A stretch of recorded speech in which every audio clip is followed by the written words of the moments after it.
Well, a very good morning, evening, afternoon to everyone, wherever you might be, and welcome to the AI for Social Good Summit. So today is our third session, and our conversation is going to be focusing on building capabilities in artificial intelligence. So what do capabilities look like? What are some of the different investment trade-offs that governments and businesses face when they're making some decisions around building capabilities? And what are some of the different roles that stakeholders can play? That's going to be the focus of our session today. We've got a fantastic panel of people who will be sharing and discussing on this topic. What this is part of, today's event is part of the AI for Social Good Summit, which is a month-long set of regional events that are gathering experts, practitioners in artificial intelligence and governance for the Asia region. And it's a summit that's been jointly developed by Google, UNSCAP, and APRU in partnership with the Rockefeller Foundation. So as part of this month, we've got a whole set of interesting events that are happening and certainly worth checking out.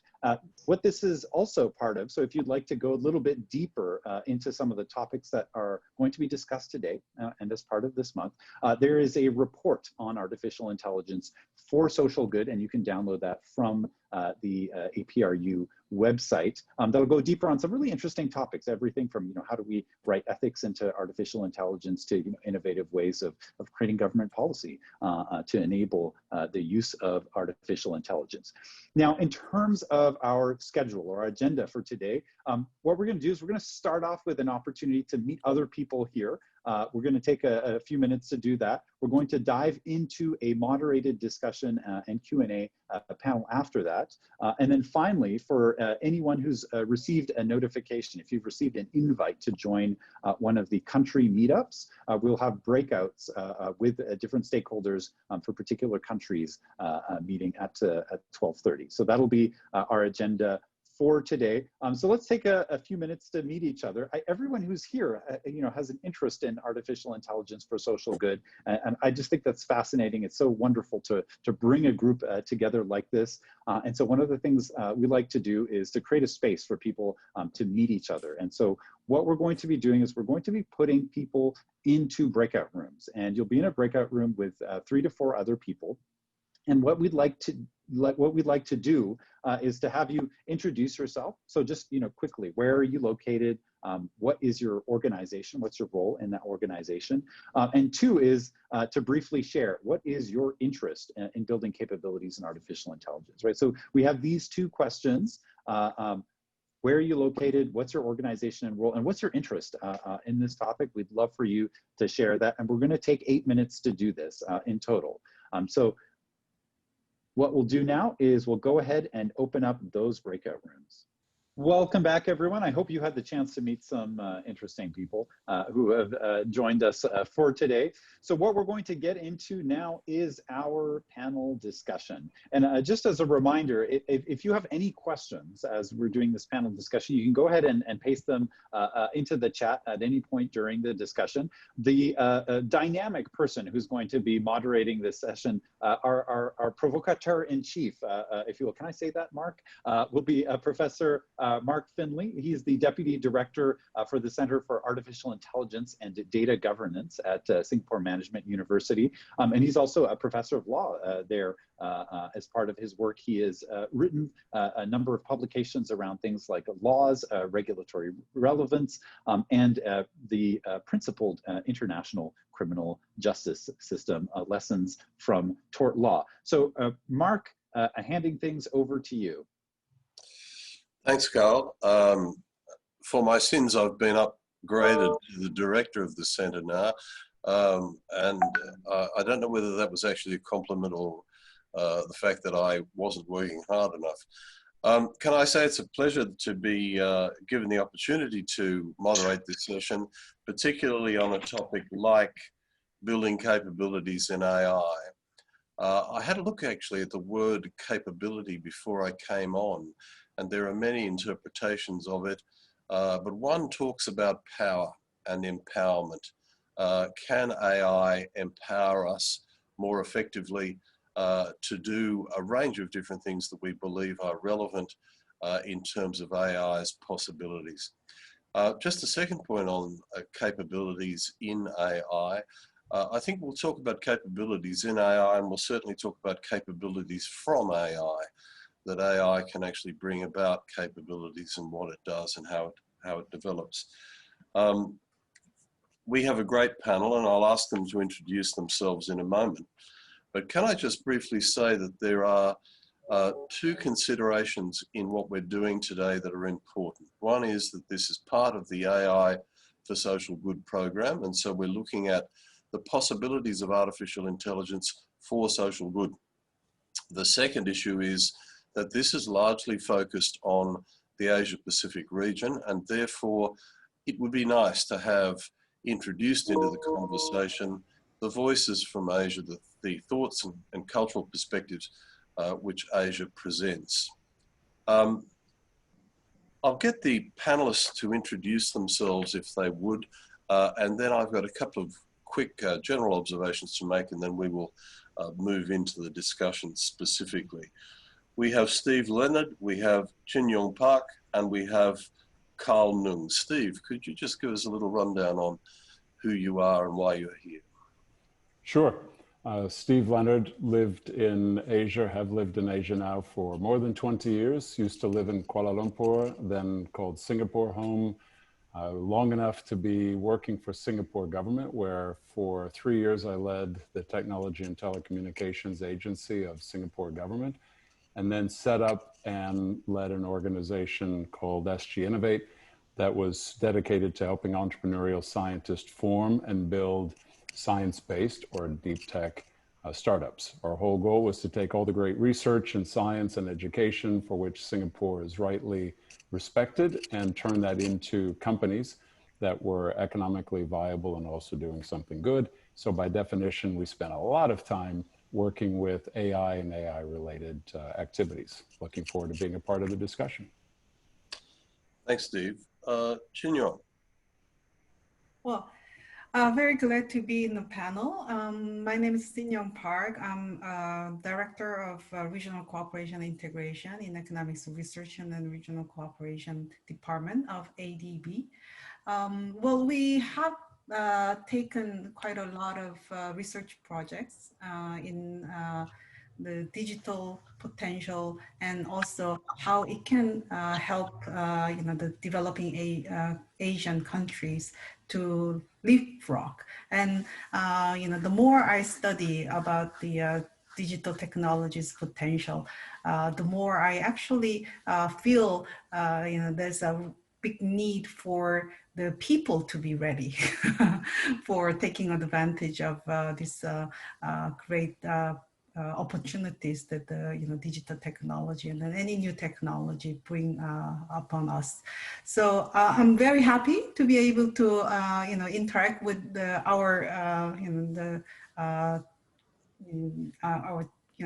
the education community, I would say. These are really the key to making things happen in the future. Thank you. Thanks very much for that. Dr. Carl. Hi, my name is Dr. Carl. I work for the Malaysia Digital Economic Corporation. Our role is to drive and accelerate the digital economy for Malaysia. And currently, the digital economy contributes 19% of the overall GDP. My role is basically I'm the director for data ecosystem development. And over the last couple of years, I've been focusing on trying to build a conducive data and AI ecosystem for Malaysia. And I've been involved in the development of a big data framework, implementation of different programs, including talent adoption programs. And more recently, I'm actually the chairman for the National Task Force for Data Sharing Policy. So we're doing quite a fair bit of work on this area, and I'm more than happy to share some of the experience and also to learn from what everyone else is doing when it comes to data and AI. Great. Thanks for that. I'd like to start out with a couple of general observations in relation to capability, and then we'll move into talking to the panelists directly. There's been a lot of consideration recently about the differential investment in Southeast Asia in AI. Some jurisdictions are investing heavily, some jurisdictions are not. Some jurisdictions have a fairly clear idea of why they're investing, others don't. And there's a risk in that patchy sectoral approach, because AI, interestingly, isn't, or certainly big data, isn't bound by jurisdictional boundaries. And I think we'd all agree that if Asia is going to move forward at the same pace that Europe does, or that the US does, certainly China, that we need, particularly in this region, to have a much clearer and more shared approach, perhaps, to the development of AI. Another observation I'd make is that AI investment, particularly in this region, has largely been geared towards economic growth. And the idea that AI is going to, if you like, stimulate economic growth, or perhaps even overcome economic growth that is stalling in certain situations. That presents two problems for me that I'd like us to consider, certainly the audience and perhaps our panelists. Firstly, are our expectations for AI too high? Do we think that AI is going to replace some fundamental structural problems that will be there, AI or not? And I would say in part that that's connected with a misunderstanding of what AI is. We've got to be clear on what AI is and what it can do.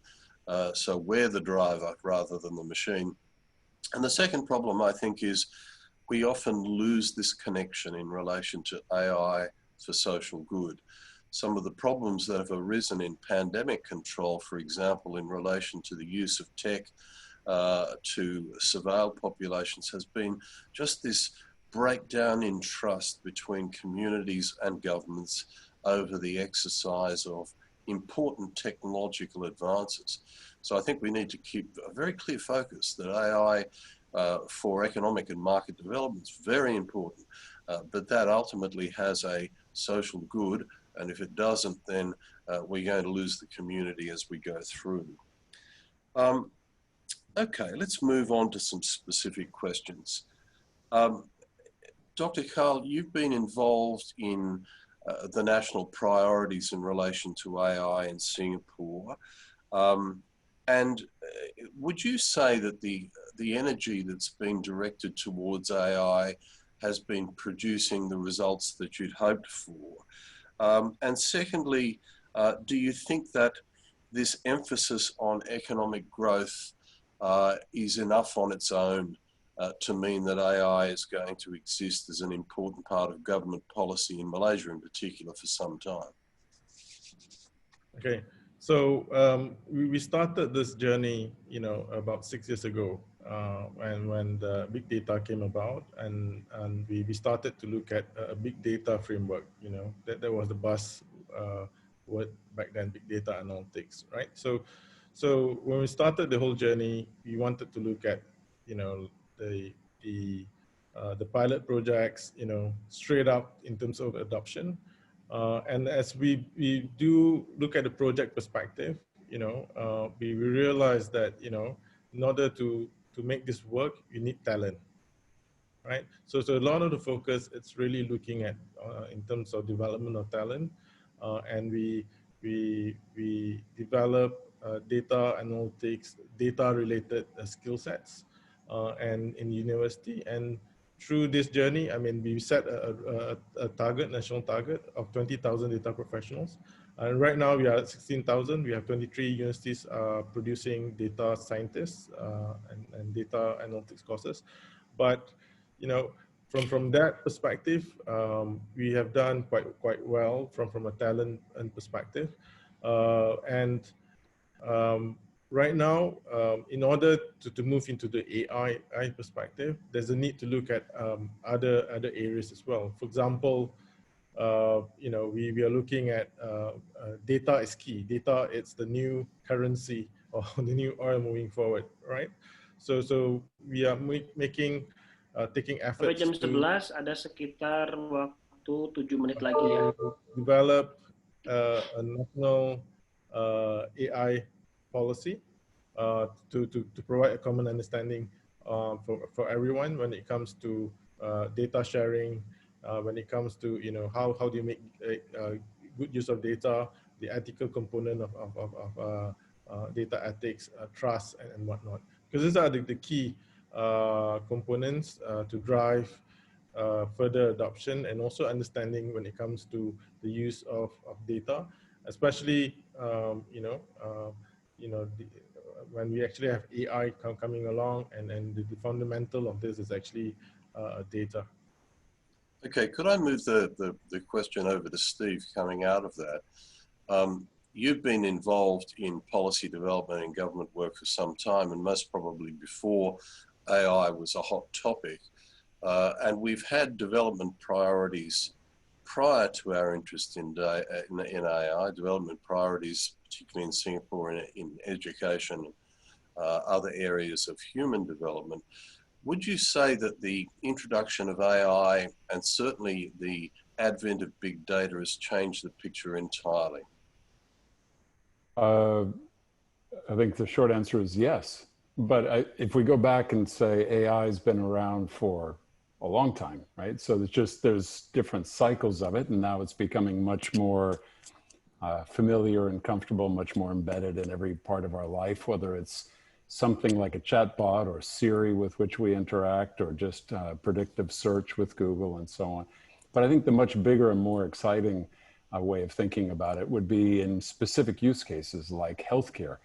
I'm very interested. My former team was a big and active investor in thinking about how to use computer vision, natural language processing, machine learning, deep learning in improving diagnostics. So how could we help make sure that radiologists could work with hundreds of patients as compared to dozens of patients in a single period of time, so that we could get answers to people more quickly about what things might be of concern to them. So how do we quickly eliminate things that are not worth following up on immediately, and instead focus on those things that are more urgent? So that's a human aspect. How can we get information for someone feeling anxious about whether they need a surgery or don't need a surgery? Those things shouldn't wait for 2 weeks while overworked radiologists have the time to get there. So radiologists have been some of the biggest advocates for helping us think about how to build those tools. So I think now there is a way of bringing AI, in this big term called AI, in a much more specific and human-centric way. And government is very excited. I'll just say generally, governments, I think, are excited about how to bring these tools as part of improving services to citizens. Road safety, energy management, population safety, when we think about things like dengue, or we think about things like COVID. How can we use some of these tools to serve citizens? I think the important point, and I hope we try and get onto it, is how do we then have a good discussion with citizens so that the trade is clear? As a quick example, if you are an iTunes or a social media user, you'll know that it says, here's the agreement, click here if you accept. And nobody reads all 37 pages, so everyone clicks accept because they want those benefits. When we go and say how many people will provide data anonymized, how many people will provide data so that we can improve the quality of AI in healthcare, almost inevitably half the room will not raise their hand. So the question is, everybody's made information available for convenience of food delivery. Only half of the people are willing to make it available to improve healthcare.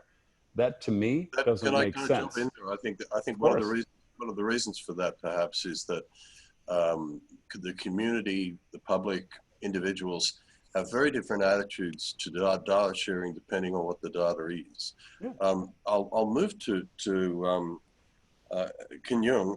Could I ask you, do you think that the development of AI, and particularly the economic development of AI, is dependent very much on pre-existing structural conditions? So that obviously in the area that you work with, questions of poverty, questions of gender division, there could be a range of structural variables. Do you think the structural variables are very important, and perhaps an explanation for why the take-up of AI throughout the region has been somewhat sporadic? Yeah, well, definitely. I think, a lot of these pre-existing structural issues act as impediments in a lot of times to people's acceptance of AI, and also being able to kind of take, I mean, even like developing, but at the same time adopting of some of those technologies becoming quite an issue when there's a lot of cultural, even the resistance to these the AI. In fact, I mean, as Steve mentioned, that there's a big potential of health services becoming much more available, like in distance. But then, I mean, like even the country like Korea, I recently also saw that a big debate in Korea because the medical doctors are really against introducing this the distance medical services, and they as a group do not accept that there's actually they perceive that there's a high risk of non doctors involved in somehow the interpreting the data or collecting the data.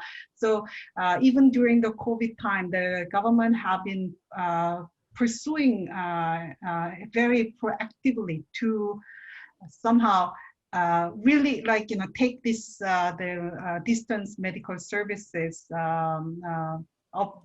But then the group of the, I mean, this in Korea, these medical doctors actually as a professional group, they have a very strong the lobbyist role, and then they are against legislating the establishing this distant the medical services.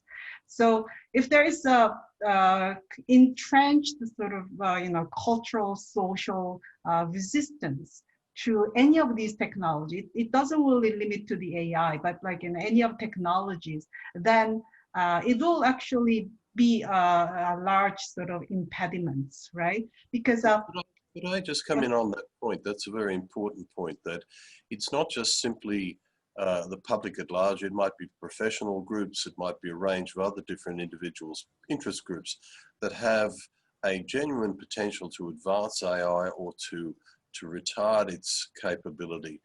And I'm interested in a point that the three of you have made about data and the essential nature of data when we're dealing with AI. And also the perceived risks that people think about the use of particular data. Steve made the distinction between food delivery and medical processing. And that's very clear. Obviously, people take a very different view from one perspective to another, depending on data. The other interesting thing I'd raise, and perhaps you can comment on this, is it's also a factor of how we see the machine. We did a recent survey, for example, with a group to determine whether they would be comfortable about robotic assisted surgery. And almost everyone said yes. And then we said, would you go to a robot dentist? And everyone said no. A very strange issue, really, to some extent, because you're talking about a very similar situation, but there was a very clear distinction between the two. Can I go back to Dr. Carl? What do you think about the essential nature of the quality of data and whether we've got sufficient capacity in government or the private sector to ensure that the data we're using is going to develop AI in the directions which are most positive and most, let's say, accountable? All right, so we actually did a landscape study when it comes to the data sharing landscape in Malaysia, and it's generally divided into three broad areas. Within the organizations, in terms of data within organizations, I think there are some industries or companies that are more advanced compared to the others.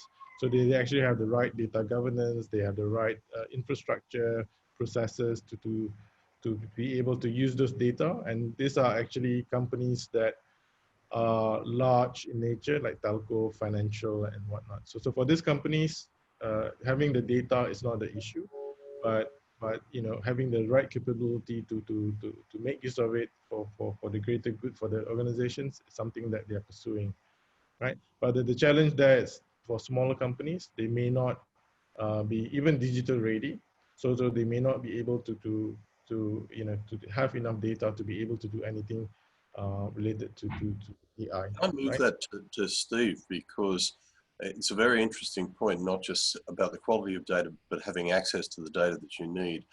And that's a real problem in some areas throughout the region where the data growing capacity is so limited, and countries and the private sector are reliant on data which could be seen as maybe something which is in the commons rather than something that they necessarily produce themselves. Going back to government policy, the development of government policy, what do you think is the biggest challenge, Steve, to encouraging governments throughout the region to exercise and develop the capacity and capability of AI now? I think it's all about use cases. I mean, I think we've touched already on data, and I think just to comment, I'm like all of us, I think we're saying that more data is better. And for those that are distinguishing that food and medicine are different, I agree. My bigger point was people would like to benefit from these improved tools. And if we can improve tools, that would be a good thing. But if we don't have good quality data, then we have skewed outcomes. So we know, for example, with mammography, many of the data sets for mammography tend to come from certain ethnic groups. And if we don't have a wide enough range of ethnicity and some of the issues that are specific to certain ethnicities, then the AI tools will be not as helpful as they should be. So that's sort of my point of, I want to solve the problems that need to be solved. For me, the debate isn't whether data is sensitive. If we say, yes, it's sensitive, then the question is, what do we need to do in order to try and improve privacy or anonymity and non-reconstruction of identity, more so than just stopping with it's sensitive, because that's, I think, a very basic point. So let's solve the bigger problems that need to be solved. In terms of what governments can do, Mark, my direct feedback to my colleagues, former colleagues, current colleagues associated with developing tools in Singapore has been use, right? More development of grand challenges and tools and thinking about these things is interesting. But if we don't adopt and iterate and use and improve, then we are not going to be moving forward. So let's try and learn and test and say, that didn't work, this did, let's do more of that and less of this.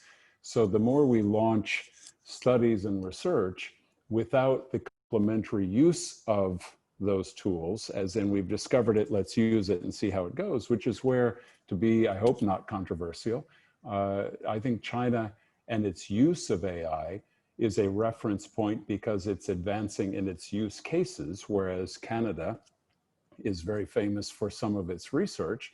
The question was, how do we move this discussion forward in a balanced way? Some research and some use. If we could just intervene quickly, in some situations that's easier than others. I'm thinking about autonomous vehicles, for example. You can't make a mistake with the rollout of autonomous vehicles. It's just why is that? Because I mean, human drivers drive into each other every day, Mark. That's an interesting point, but you try and tell the populace that, and they don't pick it up. Fair point, but it's, if we're going to talk about these things, and it's good for us to go all the way through. I'm not saying you and me, I'm saying for us as society. Absolutely. Can I go to Sinan? The bank has got a commitment, obviously, to capacity building, and capacity building would be, I suppose, focused on the issues that Dr. Carl and Steve have raised about getting people comfortable in accessing and sharing data. How do you think we can best develop that idea that data isn't something we should be frightened of, or something that we should necessarily always try and protect, but there should be a freer and more, let's say, more communal attitude to the way in which we use data? Yeah. Well, the banks are very keen and then also, focus the support on narrowing the digital divide. In fact, like what Steve and then also Dr. Carl mentioned, the having the broad access to data, like use of data, and then also the access to these like generally like a digital technology driven the economic opportunities are very important. But across the region, especially the digital divide is quite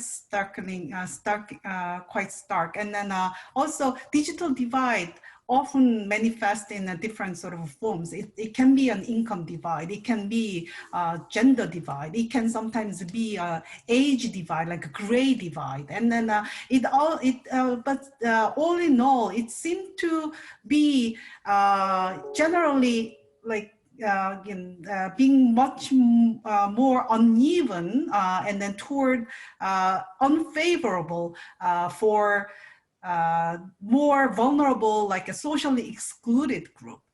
And then if you actually have these data collected, excluding these socially excluded group, and then it gives a very biased sense that can be feeding into the a lot of these AI driven technology. So that creates like this vicious cycle, right? Like we are starting with somehow platform that is excluding those already socially or like somehow income the excluded group, and then it sort of generate these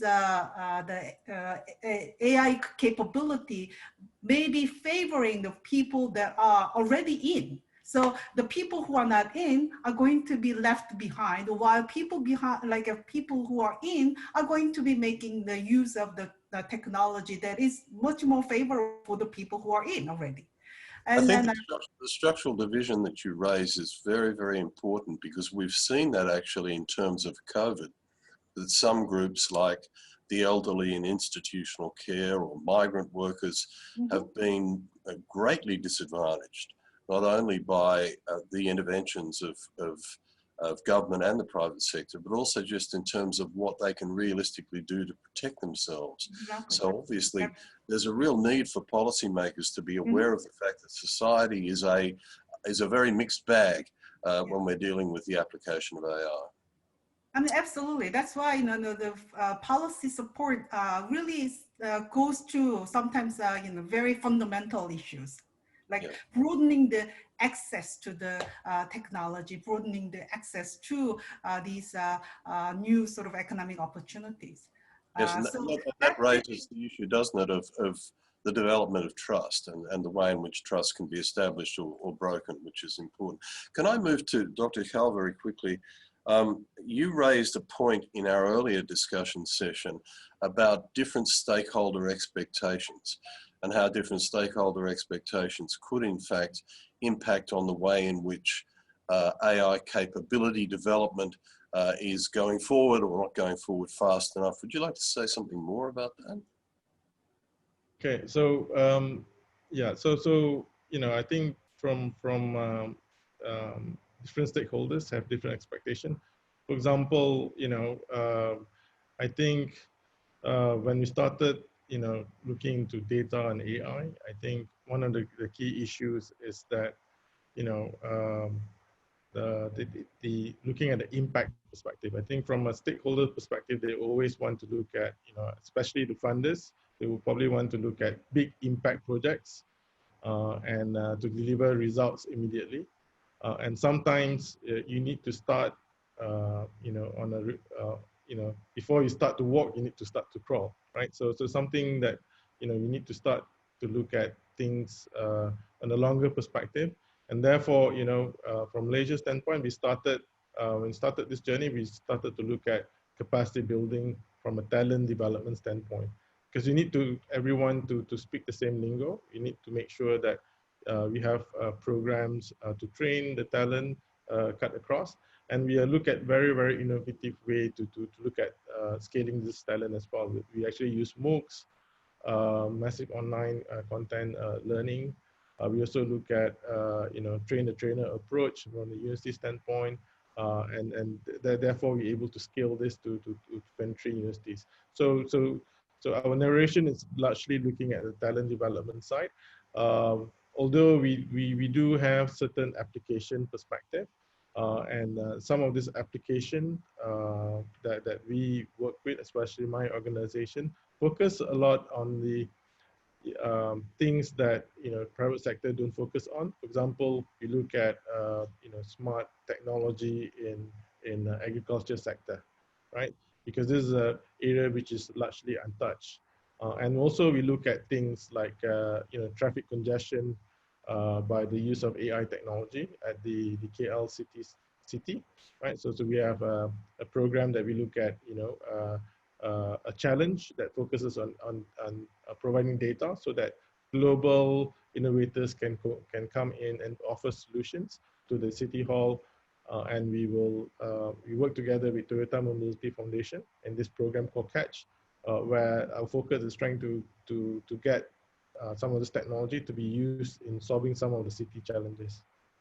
Can I just move from exactly that point, which is obviously collaboration and integration in order to develop AI across a number of stakeholders in a particular problem.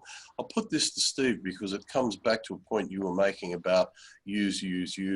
One of the questions that we've had from the floor is, look, is this all about styles of governance? So that in more authoritarian states, they get things done. In states that perhaps have a more divided or a more, let's say, a more, I wouldn't say more democratic necessarily, but certainly a more sectoral approach, they perhaps spend a lot of time talking about what we should do, what we shouldn't do. And that ties to another observation you made, that sometimes people don't realize that AI makes mistakes.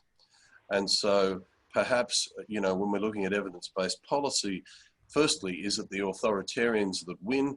And secondly, are we astute enough to understand what it is that AI actually offers us?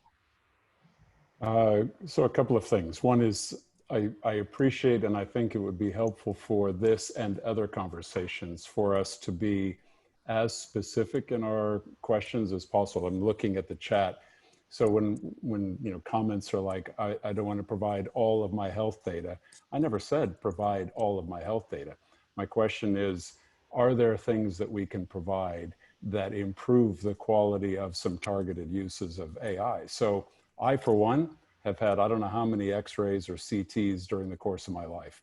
They're all sitting in my cupboard at home. If somebody said, we would like to try and use that information in order to improve this, to speed up diagnosis for other people in the world, and will anonymize or ensure your privacy, now my only question is privacy or anonymity. But it's different than saying, what's my blood type and what's my genetic history with family. And so I think we just need to be specific. It's like saying AI. Do we mean image detection? Do we mean machine learning? Do we mean whatever? So the point about authoritarian, I don't really know what I would argue that if you want to call Venezuela authoritarian, or you want to call other countries, I'm sure if I name countries, I'll get in trouble. But if the idea is, I don't think those countries are especially great at using AI, so I don't think there's a direct correlation. I think clarity and commitment. So again, my own country, the United States, country of my birth, has, I would argue, no meaningful AI policy. I would argue that other countries, including Singapore, my adopted country, have much more clarity around its commitment to AI, as do other countries. So I think clarity and commitment on both investing in research, investing in talent, as Carl is saying, investing in use cases, this whole continuum, I think, is so critical. But Mark, my last point on this would be, if we're going to have a good discussion with citizens as fellow humans, we need to say, here's the reality. An aging population and an imperfect allocation of medical care is going to mean that as people get older, there is going to be a problem with healthcare. We just don't have capacity. If we don't use tools like AI to supplement, not replace doctors, that's a problem. In order to make those tools as effective as possible, we have to continue to use data. Where does that data come from? So let's solve or work on the issue of trust not debate whether all information, some information. We have to find a way to move AI forward, or we're not going to solve humans' problems. One way of being able to do that, Steve, is certainly to engage people in that process. And I've found that a lot of the resistance that communities have to sharing data is a misunderstanding of where the data is going to go and what's going to happen to it.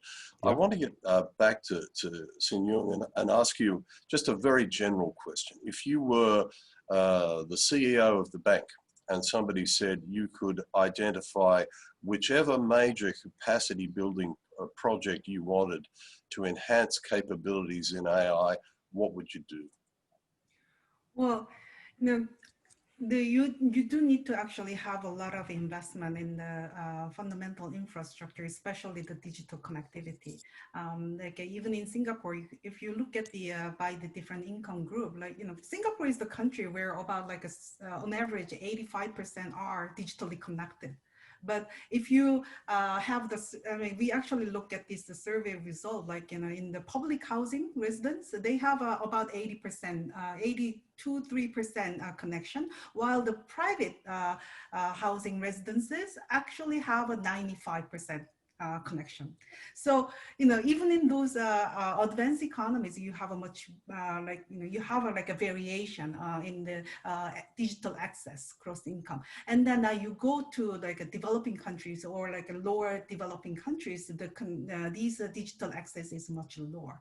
Another very important area that the bank especially is focused is, you know, having support for the education and skills.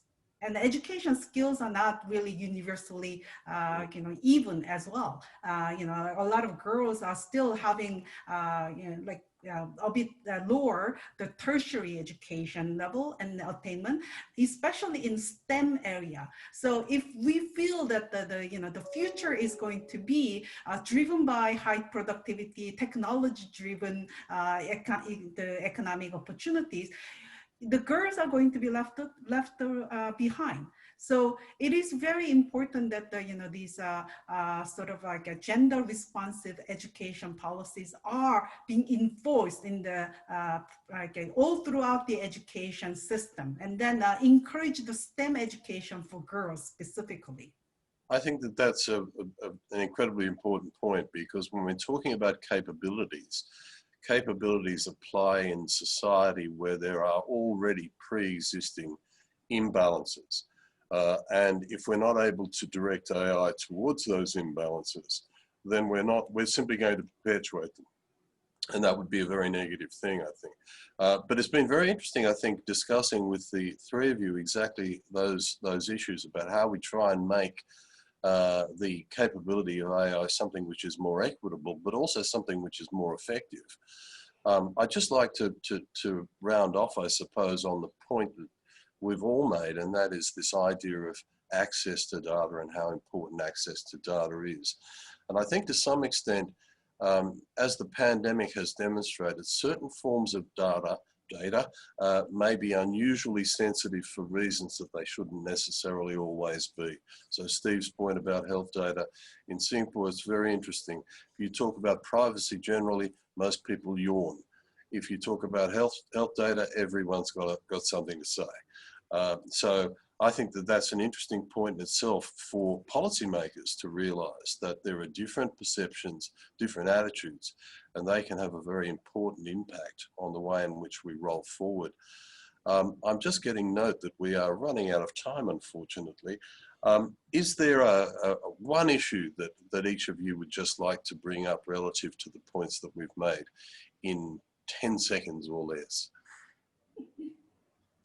I'll take 10 seconds, yeah, which is, I think this is a tremendous opportunity for countries across Asia. And there is no such thing as Asia, but many countries inside Asia and around the world. But I think this is the moment for many countries outside of the United States to take a leadership role in developing and using thoughtfully AI for the benefit of citizens, for the benefit of humanity. So I think it's a tremendous window.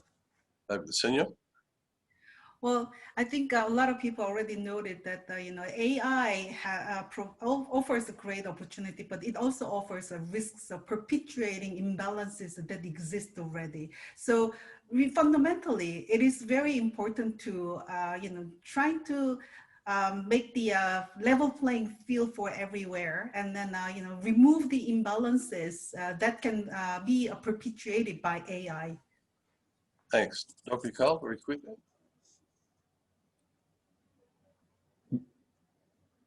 Mute, I think, Carl. Right. Okay. I think if I mentioned earlier on, I think AI is a journey, right? So you need to start to crawl before you start to walk and run. So I mean, we are in very much early stages when it comes to the environment and also the application of AI. Of course, this will progress further. I think as we experiment the use of adoption and looking at upskilling more people, I think the use of AI will be increased, not just commercially but also from a societal impact standpoint, right? So I think what we should do as a group is basically different countries is actually to learn from one another. There are certain things that that we can actually learn in terms of ethical use of data, as well as the governance of AI, and what things work and what doesn't and things work. So I think we need to have a lot more conversation on this as we move forward. Okay, on that very positive note and very communitarian note, I might say, I was going to make the point about the fact that in an Asian context, AI is often talked about as being part of a community, rather than necessarily being something which is out there to help an individual make a whole lot of money. And certainly in the Asian context, I think we've got a lot to say to the West about how AI locates itself within communities, within societies, within data sets, whatever it might be. And we've all talked about that very well tonight. I'd make two quick points, I think, before we disappear and go on and talk in other ways to other people in other formats. The first thing that I'd like to observe is the importance of AI in relation to styles of governance. AI and its capabilities can produce better governance or worse governance. And one of the questions that was raised in my breakout introduction was, well, can AI do anything about trying to reduce corruption across the Asia Pacific region, which is a terrible problem, we all know. And so to some extent, my answer to that is it can increase transparency or it can decrease transparency, depending on the way we set it up, the data we give it, and the way in which we then responsibly require that data to be understood. The final point I would make is about data access, and it's interesting that it's a great tension. There are different views about what data should be used by who and where, but we are in a world now where mass data sharing is a feature of life. Asia is a place where we always talk about smart cities. Smart cities are about mass data sharing. That's what they are. And if we believe in mass data sharing, we've got to ensure, I think, two things. One is the opportunity for data subjects to be involved in the way in which data is used. And so to be involved responsibly to understand what that data is all about and not necessarily resist its use, rather understand clearly what that use is. The final point I'd make about access is that if you talk to anyone under the age of 35, they're accessing data left, right, and center without very much care at all. So I say this to my intellectual property lawyers and their friends, and they look horrified. The reality is we live in a world of access rather than necessarily a world of access prevention. And I think the challenge for policymakers is to be able to say that access is going to improve human dignity rather than challenge it. So I think that that's an important takeaway to consider. I think that this has been a fantastic session, been very interesting, very useful. Steve asked a little bit earlier on, how do we take this forward? I'd like to encourage those who have joined us and those who've been part of the audience and my fellow presenters to talk more, talk on, talk in various ways, and to make that possibility that Dr. Carl suggested of sharing knowledge, sharing experiences, excuse me, and sharing options so that capabilities in the region are enhanced through a more communitarian approach. Okay, thank you presenters, thank you audience, and I hope that you will join the following sessions and the sessions that go on throughout the rest of this month. Thank you so much, Mark. It's been fantastic to have this panel. Steve, Sinan, Carl, we're so glad to have you as part of this. Now, if you are part of one of the country groups, so India, you're from India, Singapore, Thailand, or Hong Kong, we're going to head into breakouts in a minute, so you'll just want to hang on.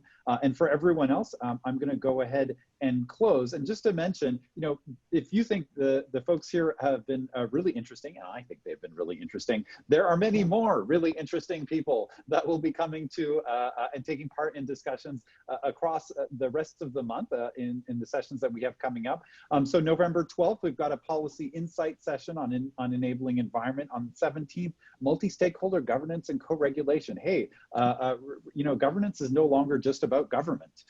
There are many other stakeholders in play, and AI is actually a very different kind of ball game in this space. So that's going to be a very interesting session, along with accountability and regulation. And then we have a whole policy insight session on governance. So this concludes the panel segment of our session. And for everyone who is participating in a country breakout, we'll just ask you to stick around for a moment as we get things set up and ready for you to join discussions. And those countries are Hong Kong, India, Singapore. Okay, wonderful. So for all of our friends in Hong Kong, India, Singapore, and Thailand, here's a little bit of what we're going to do. We've blocked out about 30 minutes. And the purpose of this is to create a space to connect with other stakeholders in your country to uncover maybe some opportunities for you to connect around your country's AI agenda. And so we're going to have kind of three segments to this. One is you want to select a facilitator in your group, so someone who can just host that conversation.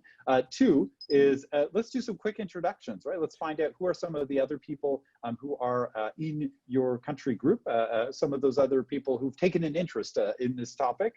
Three, it'd be great to have a discussion on what are some of the opportunities that were discussed today. You know, we closed on some really interesting points here. What were some of the opportunities that were discussed today that you feel are most important in pursuing in your country? Are there opportunities that were not discussed maybe that you'd also like to touch on? And four is we've got a piece on next steps. So are there you know, ways, as Steve was saying, as Mark mentioned, you know, are there ways that you folks might like to stay in touch, or things that you'd like to talk about more after this session? These are the four components. What's going to happen is we're going to send you folks into a breakout, and we're going to have someone drop into each of those breakouts to get you kicked off and started with this session. Now, if we're ready to do that, what I'll just ask is for my my colleagues to go ahead and send us into breakouts.